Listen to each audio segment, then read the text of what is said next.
I will be your host, if that's what you want to call it, today for this class. And yes, we are going to be talking about insurance, and I know it's everyone's absolutely favorite thing in the world to talk about, so great. Before we get started, and for your entertainment, feel free to read and giggle. I'm just going to do a few housekeeping things while you guys look at the adorable bear who is not an insurance salesman. So for those of you who have not been with us before for a webinar presentation, you should be seeing, for the most part, the PowerPoint on your screen, and at the bottom on the right is me. Hello. On your left, you will see there is an opportunity for you to click on a chat box that you can click on if you have any questions. And we are saving all questions for the end. So once you type it in, don't worry, I got it on this end. I'm just not going to go through them until the very end to make sure we have enough time to get through all the materials we have to get through. You will get 1 CMCA credit for being on the webinar. You need to be on it the entire time. The credits will be emailed to you within probably the next 48 hours. If you don't see it by Monday, give us a call because you should have your credits by that time. If you are experiencing any technical difficulties or problems with the webinar, please don't type anything on that chat box because I can't do anything from my end. I would ask that you call Grace Maeli directly. She's the one who's kind of monitoring this and making sure everything's going smoothly. Her direct line is 303-991-2076. Okay. Otherwise, I think we are ready to get started. So let's get started. You know, when we talk about insurance, I think it's important to understand what insurance actually is. I think we know inherently what insurance is, but I don't know if we can put it into words. So here are the words.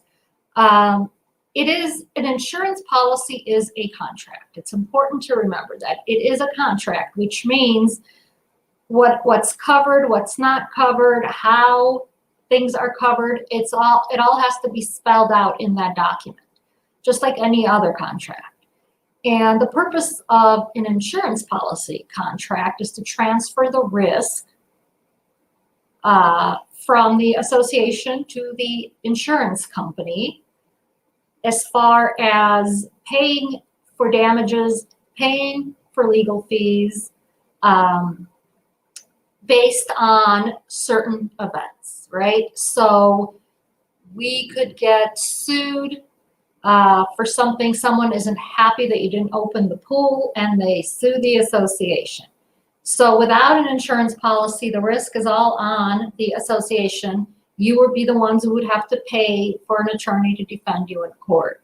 When you are insured, this risk gets transferred to the insurer and they pay for the defense. Or if we have property damage, normally without an insurance policy, it would all be on whoever has the repair obligations.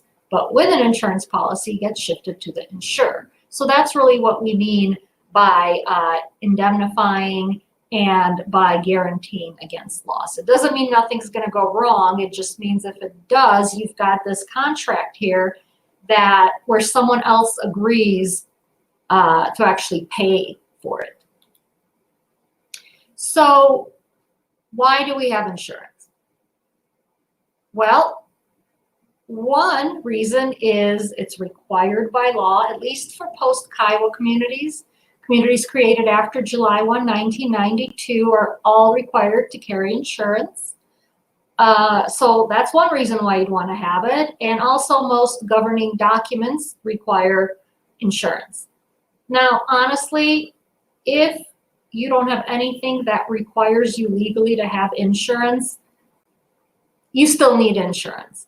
I would never recommend anybody serve on a board or represent or manage a community that does not have insurance in place, because all thing is exposing yourself to the liability exposure that's out there that would normally fall under the insurance. So certainly we don't want anyone to not have insurance. Also, it's essential. Why? Because it protects our property, protects our financial assets, individual pocketbooks, and of course, it protects the association from going bankrupt, because if you have to pay for all of this yourself, you probably are not going to be adequately funded. So there are 3 general types of insurance. Okay, there's a property policy, there's a liability, and there's a fidelity. Those are the 3 basic types of insurance. Now, as you can see, under the liability policy, that does break down into 3 other policies, which are your commercial general liability, the CGL, D&O, which stands for directors and officers, and the umbrella. I want to go through each one of these and talk a little bit about what they all entail, what they typically include, what they typically exclude, and just some things you should know about each of the policies. We're certainly not going to get into a real deep discussion on any of these, as we would need far more than an hour to do that. But we are going to talk about generally what each policy does and is.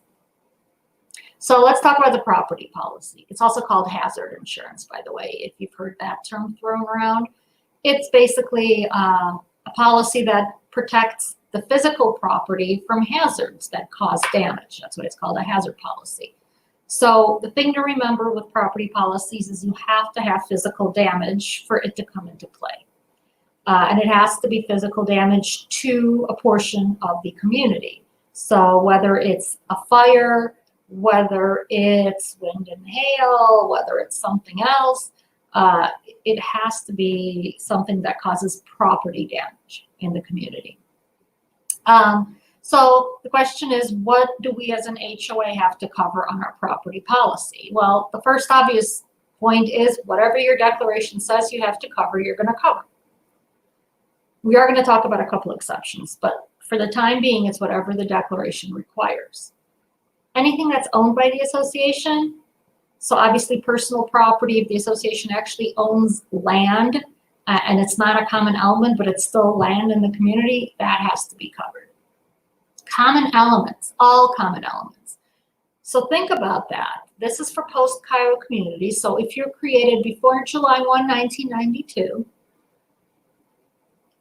this requirement doesn't apply to you, but more likely than not, you have a provision in your covenants that specifically requires you to insure the common elements. But even if you don't, post-92 communities, you're required under the law to do that. Common elements includes limited common elements. Keep that in mind. So to the extent that you are a community created after 92, and you have limited common element pipes that run through a unit, only service that unit, completely inside the unit, we would still be required to insure them regardless of what your declaration says if you're a post-Kiowa community, because you have to insure all common elements, no ifs, ands, or buts. Okay? Also, for post-Kiowa communities, if you are a condominium community with stacked units, so one on top of the other, Kiowa says the association is required to insure the actual unit except finished surfaces and owner upgrades. So what are finished surfaces? Things like carpeting, things like wallpaper, hard surface flooring, those would all be finished surfaces. Owner upgrades, obviously, is anything that's upgraded by the homeowner after they move in. So what does that essentially mean? It means that you cannot exclude things like windows, doors, originally installed fixtures. All of those things have to be insured by the association, regardless of anything your declaration might say. For post-Kiowa communities, you can't exempt these things from coverage.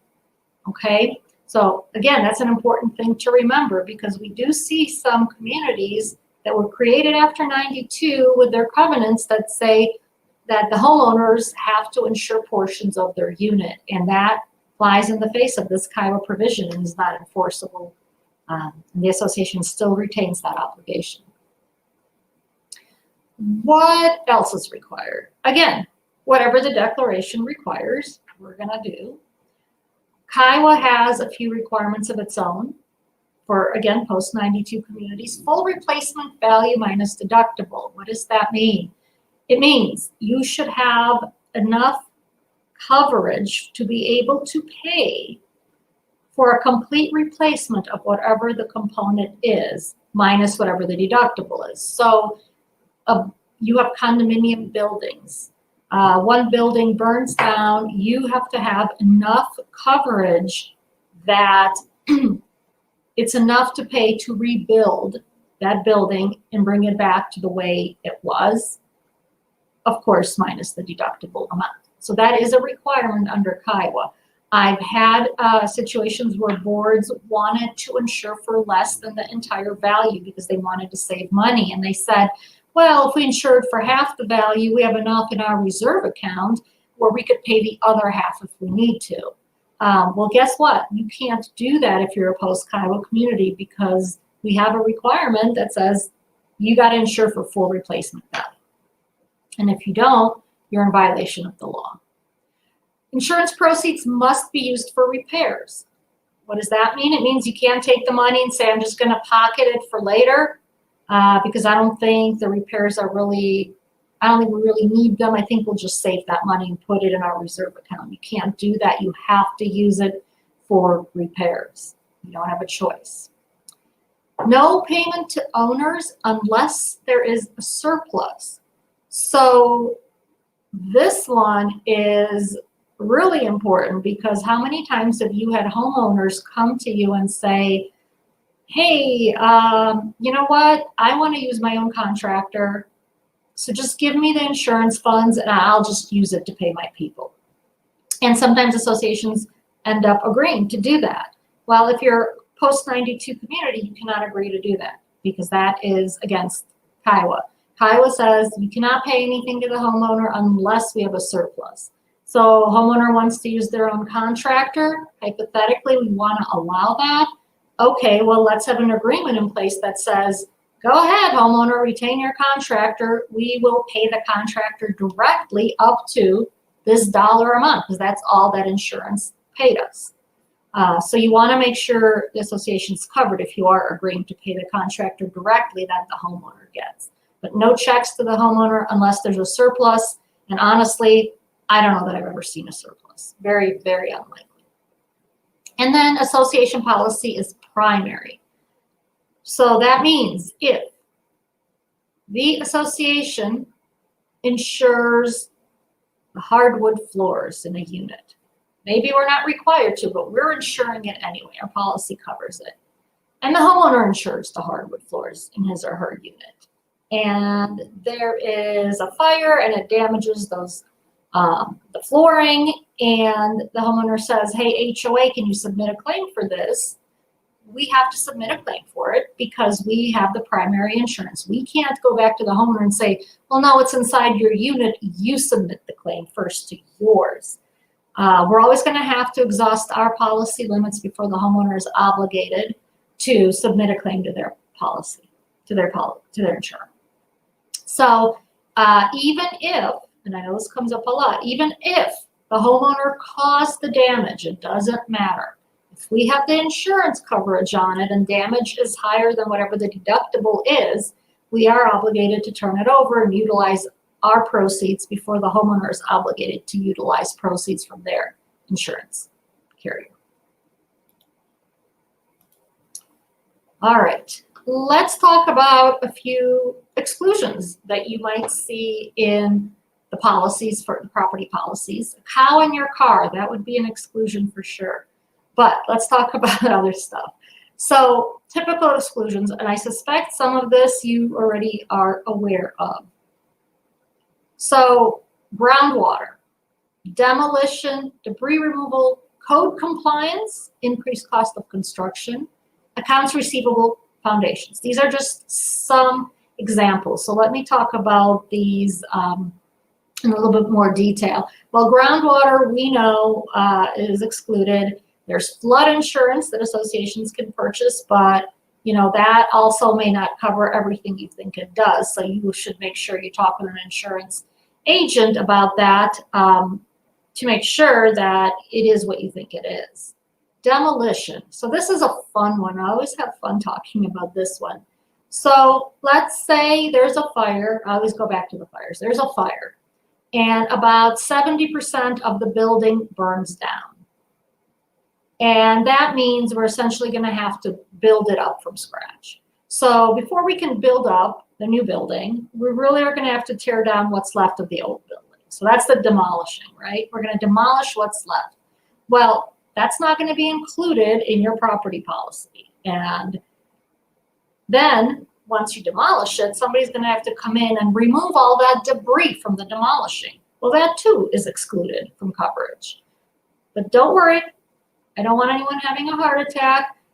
There are riders that cover this, and in fact, any association that deals with an insurance agent that understands HOA policies, they have these riders and endorsements, and so you should still be covered for it, but you need to be aware you're covered for it through an additional supplemental policy. Well, not so much a policy, but an addendum to the policy that adds this coverage in, because normally it's excluded.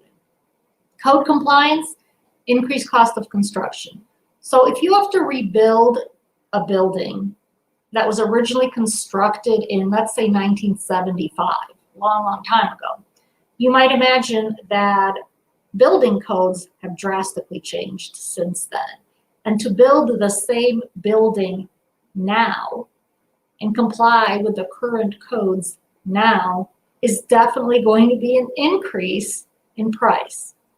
And so you also are going to have and need to have an endorsement that covers that price increase in order to comply with code and in order to be able to pay for the increased cost of construction and materials. So that is another endorsement that you as an association need to have, and I'm sure you do have it. Accounts receivable. So building burns down, homeowners all have to go stay at a hotel, and while they're staying at the hotel, they're not paying assessments. Those are accounts receivable. We're not getting an income stream as an HOA while everything's getting rebuilt. So whether or not that's lawful is a whole other discussion. But in the meantime, we're not getting money. And so accounts receivable is what that would fall under. And again, you should have an endorsement that covers the association for that as well. And then, of course, foundations are excluded. To the best of my knowledge, there is nothing you can get to cover foundations, at least not in Colorado. So those are always going to be excluded. All right. Oops, there we go. All right, let's move on to liability. We've talked about property. Now we're going to talk about the CGL. Remember, that's commercial general liability. What's a liability policy? Anytime we talk about a liability policy, regardless of what kind of liability policy we're talking about, it always has to involve an allegation of wrongdoing. Someone did something they shouldn't have, or they didn't do something they should have, or they did it negligently. They did something intentionally. They purposely hurt someone. I mean, whatever it is, there has to be an allegation of wrongdoing, okay? And then in addition to that, we have to have damages, either bodily damages or property damages. Example, the slip and fall is usually the best example, right? So association, you did not clean the ice off the sidewalk, which is a common area. I was walking on it, I slipped and fell, I incurred all these bodily damages and all these doctor's bills. Now pay me. That is probably one of the most popular examples of a liability policy coverage, okay? What else? Association, you did not maintain the parking lot and it had this giant pothole in it, and my car went over the pothole and one of my wheels is now broken and I got to get it fixed. I've got property damage. Pay for it. Pay to have my vehicle fixed. Another great example of a liability claim that involves just property damage, not bodily damage. But usually, well, not usually, but it could be either or both, okay? Has to relate to association ownership, existence, use, or management. So again, all that means is it's got to pertain to the association, right? We can't blame the association for something that occurred outside the community unless we can show it had something to do with like management or use. All right. So that's kind of the explanation of a liability policy in general. In general, protects from wrongdoing or allegations of wrongdoing. All right. Who's going to be covered on a liability policy? Well, we got the directors, current, past, and future. To the extent that the claim has to do with something they did while they were on the board. Okay. Officers, the actual association, which is a corporation, the managing agent, committee members, homeowners to the extent that they are somehow involved in the association operations, and any other association representatives. So sometimes, and we're going to talk about directors and officers in a minute, but sometimes instead of just naming the association, we have plaintiffs that name people on the board, the management company, the individual manager. I mean, they're just throwing names at these complaints, and they name a whole bunch of people who are probably not the right people to be named, but they name them anyway. And so to the extent that we need to protect those people and indemnify those people, which means pay for their defense, that's where the liability policy will come in. It will protect against claims against all these various individuals. It's not just against the association. Okay. Typical examples, exceptions from coverage. Discrimination, contract disputes, auto liability, workers' comp, web extended liability, and failure to obtain adequate insurance. We need to talk about some of these in some detail. So discrimination, that's always kind of been out there and talked about, that there's an exception for coverage. More and more policies are covering it. There are riders available to cover associations for that. In my experience, I have seen pretty much every association has obtained coverage for discrimination in one way or another. Okay. Contract disputes. This is an important one. I always stress contract disputes. The reason is associations frequently contract. Can't get around it. You know, we've got landscapers, we've got pool vendors, we've got the snow removal guys, right? We got contractors everywhere. And we enter into contracts with them. And I'm sure you can think of at least one example where a board was unhappy with a contractor and said, well, we're just not going to pay them. Okay, let them sue us. We don't care. We'll submit it to insurance. Let them sue us. We're not paying. And what happens is contract disputes are typically excluded from coverage. Now, there's two parts to coverage, right? There's the part where insurance pays for an attorney to go to court and defend you in the lawsuit. So that's one part, that's legal fees, cost of defense. The other part is if you lose and the judge says you owe X number of dollars as damages. So in some cases, we do see coverage for the legal fees associated with contract disputes. You would probably want to check with your insurance agent or broker to see what kind of coverage you have. But we don't know without looking at the contract. So you might have some coverage for the defense. No insurance company will cover you if you lose for any damages awarded by the court. Why not? Well, because insurance is not in the business of paying off your contracts. These are independent obligations that associations enter into. And if you owe money under the contract, insurance certainly isn't going to be the one paying for it. It's going to come out of the association's pocket. So keep that in mind. And if you are involved in a situation where there is an active contract dispute and you haven't yet conferred with an insurance professional for that association, make sure you do so, because you need to know where that association stands as far as coverage. Will legal fees be covered? I mean, could end up being far more than any damages that would be awarded against the association.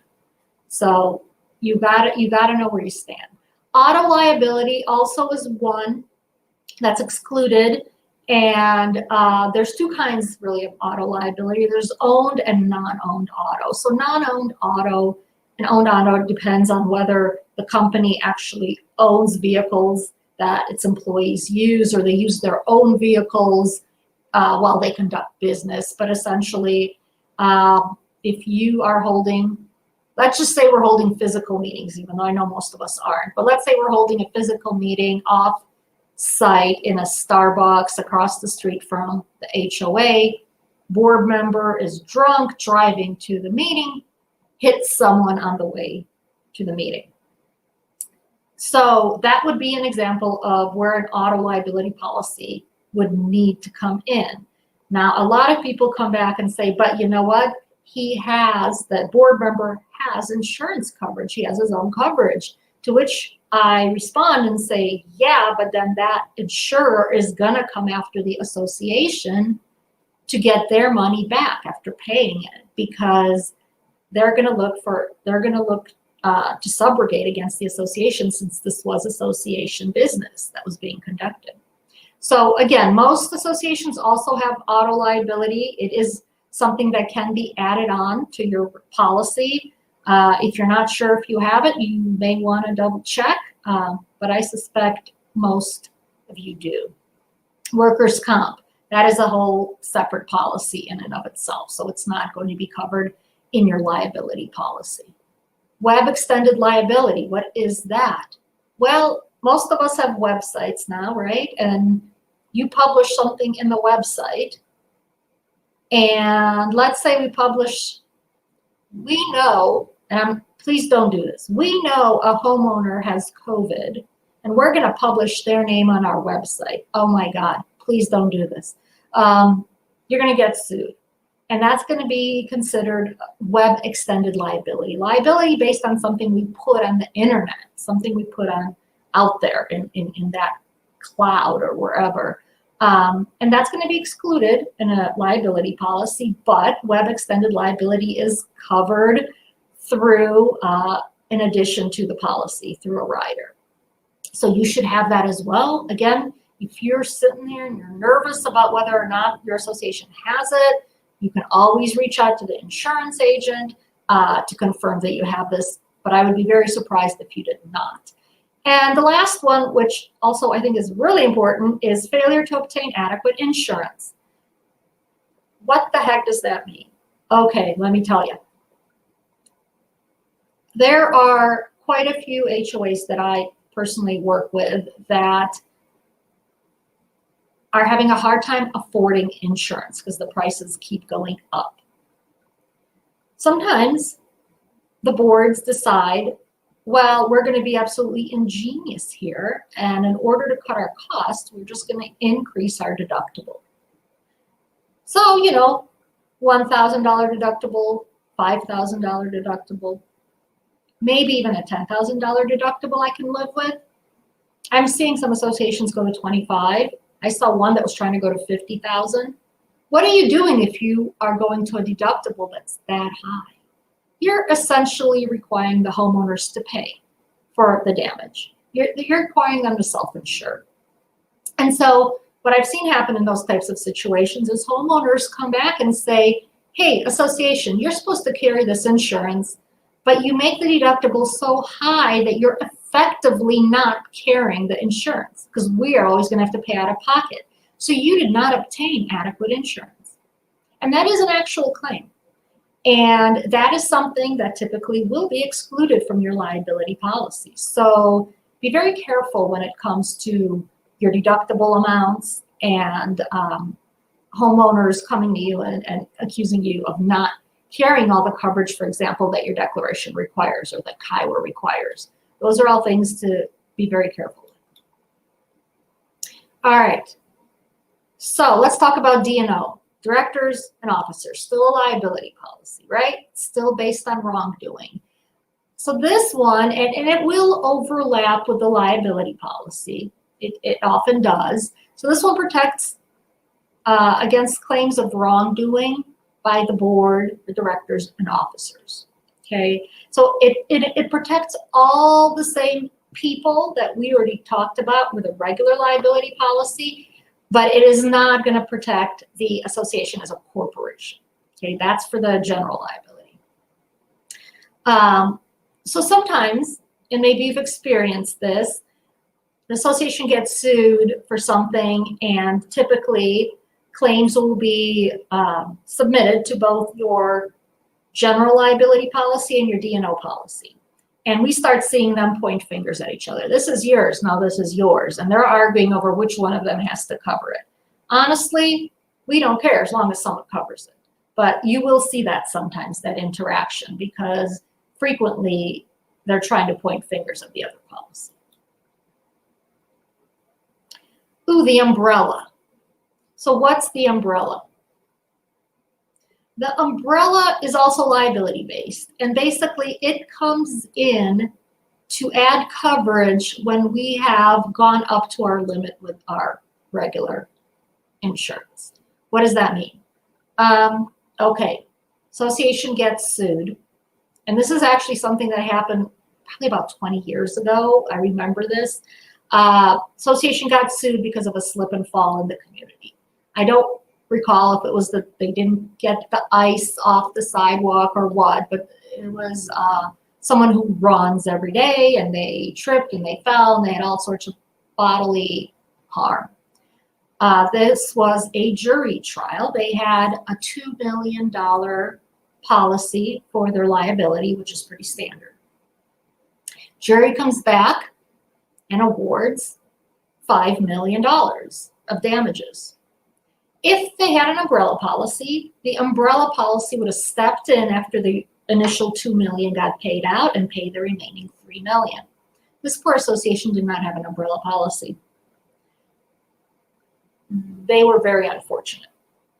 But they were also very fortunate because I remember the plaintiff did work with them, and they did end up settling on a smaller number because there was no way they could pay it. How much coverage do we want with an umbrella policy?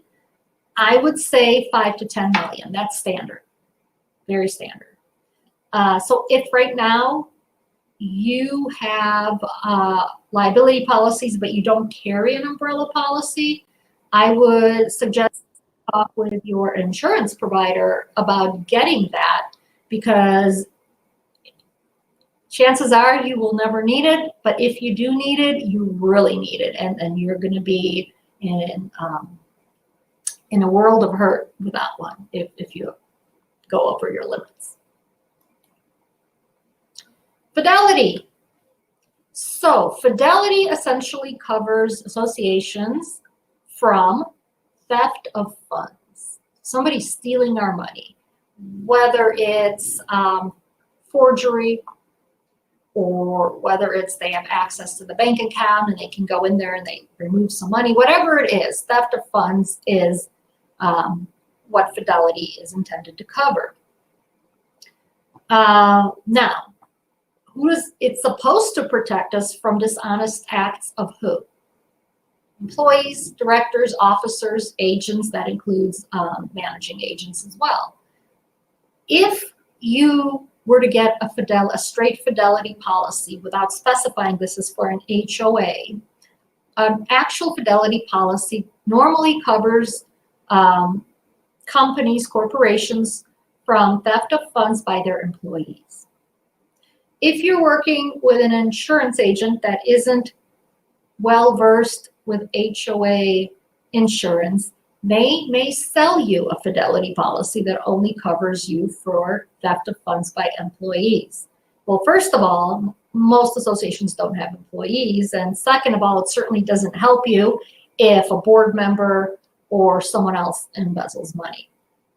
So now I suspect most all of you have the right Fidelity coverage. If you're not exactly sure, you can always check with your insurance agent. Make sure you have the kind of Fidelity that covers not just employees, but everyone who has access to funds for the association.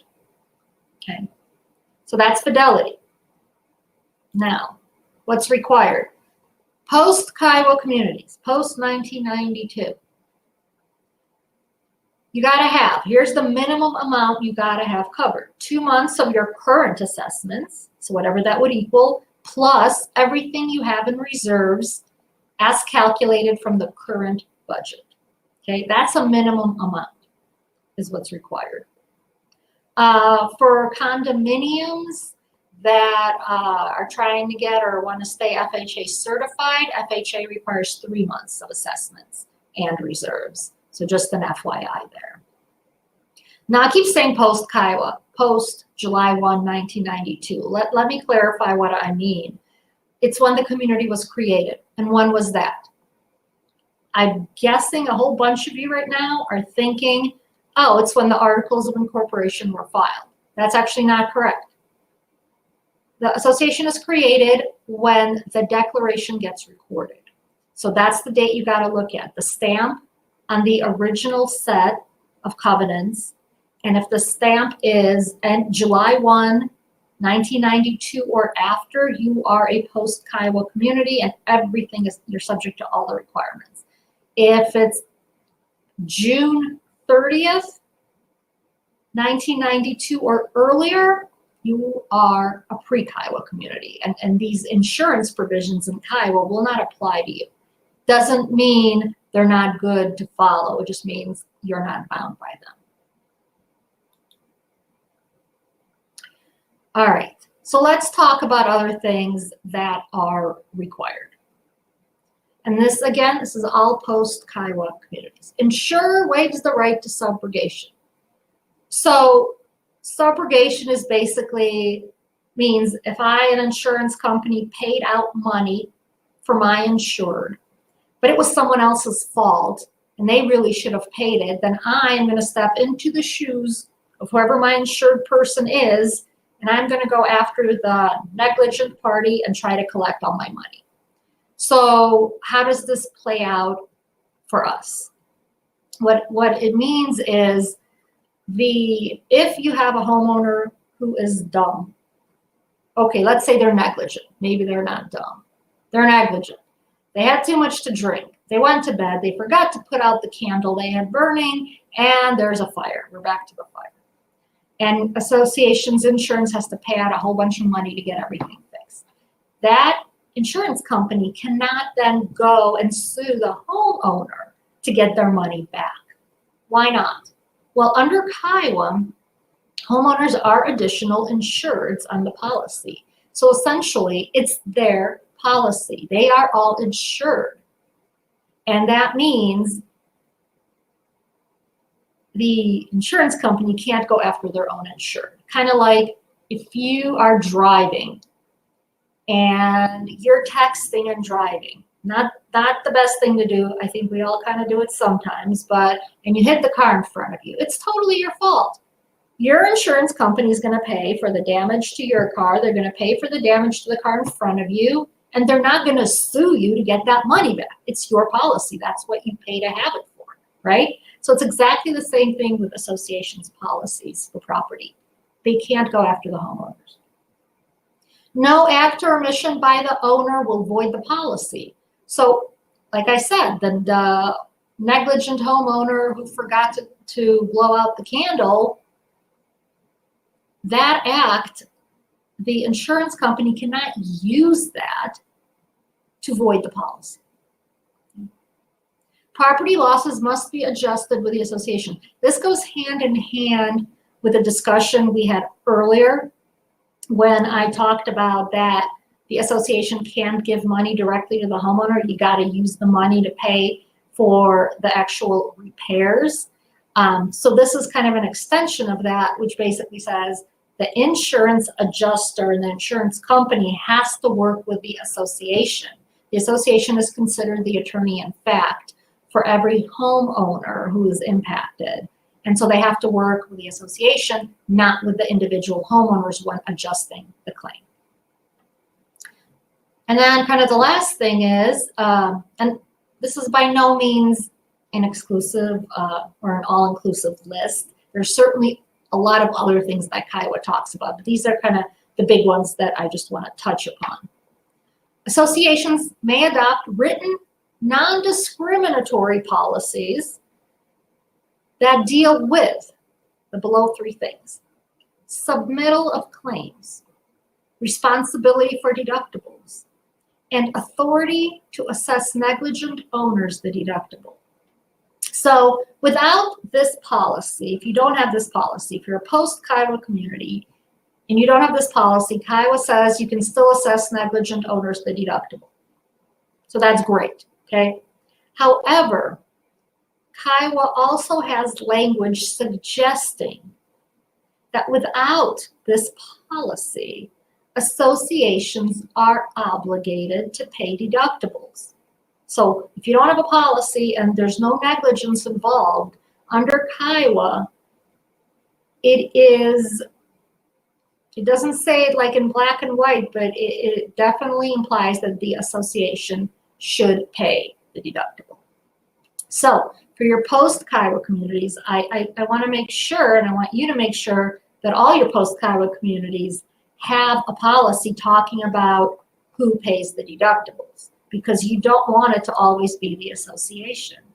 So that's something you would check with your legal counsel about. But if you don't have one, do check with your attorneys to make sure you do get one for a post-Kiwa community. For pre-Kiwa communities, you should also have the policies, but at least with pre-Kiwa, we can argue that whoever has the repair obligation is the person who has the obligation to pay the deductible. Much better to have a policy saying that, but at least with pre-Kiwa, we don't have that Kiwa provision we're dealing with. Okay, next one.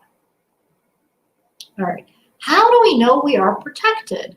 Well, first thing is do talk with your insurance professional. Make sure you have someone who specializes in HOAs. There are, I like to say, a handful of HOA specialized insurance brokers out there, and hopefully you are working with one of them.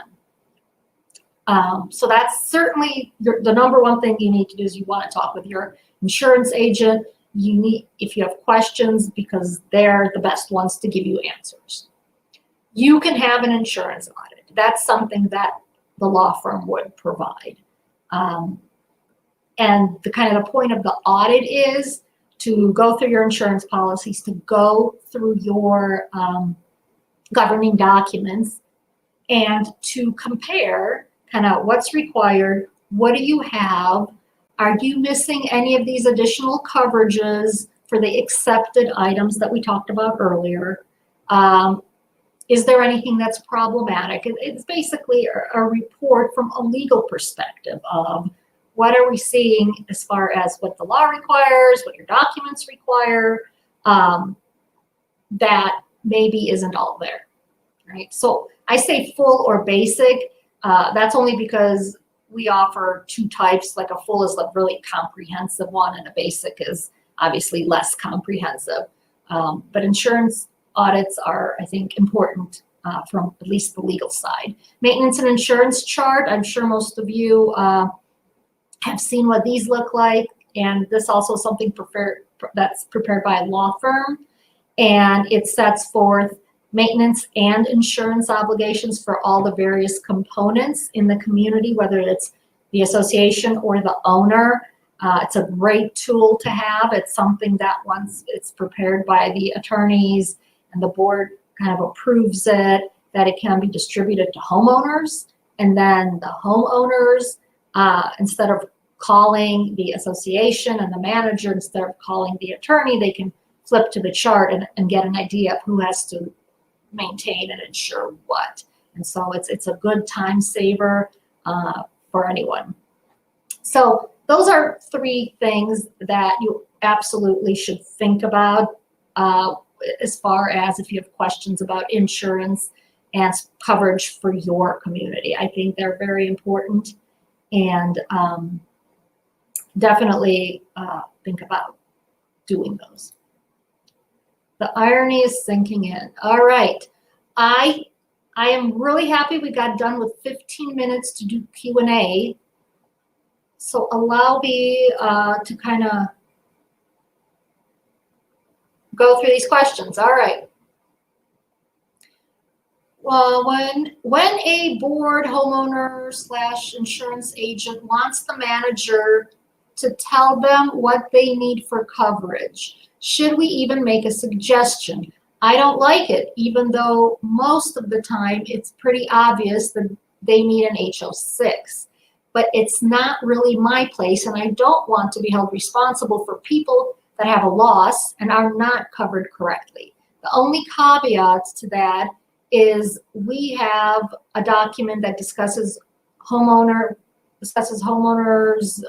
they should have loss assessment coverage, and we say the association does not require it, but it is highly advised. An HOA should get with their, an homeowner, sorry, should get with their insurance agent. Is this okay? Yeah, I think that's fine. You certainly don't want to get in the business of being an insurance advisor to homeowners or anyone. Obviously, we have insurance professionals for that. And so, yeah, I think that's absolutely fine. I know a lot of communities, they'll have their insurance person prepare like a monthly newsletter or a statement or something they just send out to homeowners. But generally, for specific insurance questions, you do want to refer the homeowners to their own insurance agent who hopefully can help them. Because, yeah, you say something wrong, they listen to you, and then turns out they don't have coverage. Guess what? You know, who are they going to blame? It'll be you. All right, let's move on. If a rogue board member acts on their own, they can be excluded / not covered by D&O relative to those actions, correct? Maybe. It has to go, I mean, it would really have to be something that's egregious, that director knew was wrong, obviously something that they got sued over. And, you know, there is a duty in the Nonprofit Act to indemnify directors. And generally the way it's worded is we, the association, have to indemnify them, which means we're going to submit a claim to the carrier if a board member gets named. However, if they acted, first of all, if they did anything criminal in nature, if they acted willfully, wantonly, then, you know, we don't have to indemnify them. And then the insurance companies obviously have their own provisions as far as what's excluded, and if you do act in that manner as a board member, then you will not be covered. So yes, it's a possibility. I think it's going to depend on the specifics, like what did they do, right? A rogue board member, they acted on their own, but what did they do? What they did wrong? Is what they did reasonable? Were there damages? You know, so you're going to have to look at a lot more facts. Other than just going rogue in and of itself will probably not be enough for that board member to lose coverage. But if they did something while going rogue that ended up badly, then very well maybe.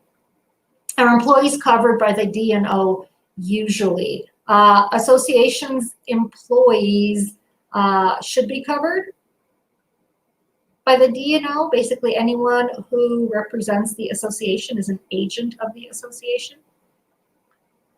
So normally, yes. What if a condo unit's hardwood floor is damaged after a sewer backup and the HOA hazard policy is walls out, not including floor surfaces? Should we tell the owner to file a claim on their condo insurance, or is the HOA supposed to file a claim on the hazard first. So that depends on, well, first of all, whether we insure that hardwood floor. If that's the only thing damaged, the first question is, do we even insure it? If the homeowner is responsible for the insurance, then it would be useless for us to file a claim because it would just get denied because we don't insure that floor. The other question is, how much is the damage? And if we do insure the floor, is it more than what our deductible is? If we have a $2,000 deductible, damage is $1,000 worth, again, not worth submitting a claim because we're not going to get anything out of it. So I think you need to answer those questions. Oh yeah, you did. You said HOA policies walls out, so we don't insure. So yeah, we don't have to submit a claim for something we don't insure, obviously. And just because it came from the sewer, which I assume is association maintained, that also doesn't mean we're responsible for the damages. There does need to be some wrongdoing. We in Colorado are not a strict liability state. In other words, just because it came from an association maintained component doesn't mean the association is automatically responsible for all the ensuing damages. If we properly maintained the sewer line, it was just a matter of age or something that was, you know, could not have been prevented or we couldn't have known about it, then the association would essentially be responsible for the sewer line and fixing that, but the homeowner would be responsible for their interior damage. Have you ever seen a liability policy covering viruses? That is a great question. So it's not a matter of does it cover it, but I think it's more of a question of does it exclude it, right? So I read one policy, for one of my communities a while back when the whole pool, do we open our pool issue started.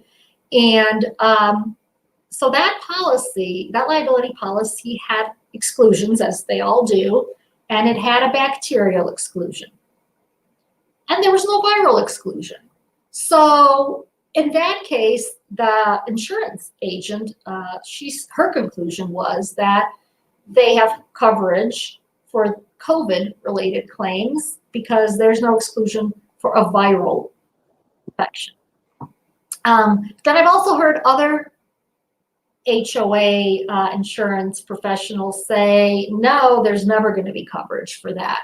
So I have seen a policy that did not exclude viruses, but I can't tell you for a fact whether there's any policy out there that would specifically cover viruses. Hopefully that makes sense. So I think, anyone else have any questions before we get done with this? Okay, wait, hold on. Do we have any other questions? Okay, seeing no other questions, I am going to say thank you all for attending. Oh, wait, hold on a second. Hold on. There may be something under questions. Okay, I do not have that tab. I only have the comments tab, I believe. Sorry. If you have questions that I did not see or did not get to, hold on one second here. Here's my email address. Please go ahead and email me your questions and I will try and get to them as soon as I can. I'm out of the office tomorrow, so probably won't be until next week. But yeah, please feel free to email me with whatever questions I did not answer. So I apologize if I missed any, but thank you guys. Really appreciate you being on this, and we'll see you next time. Thanks.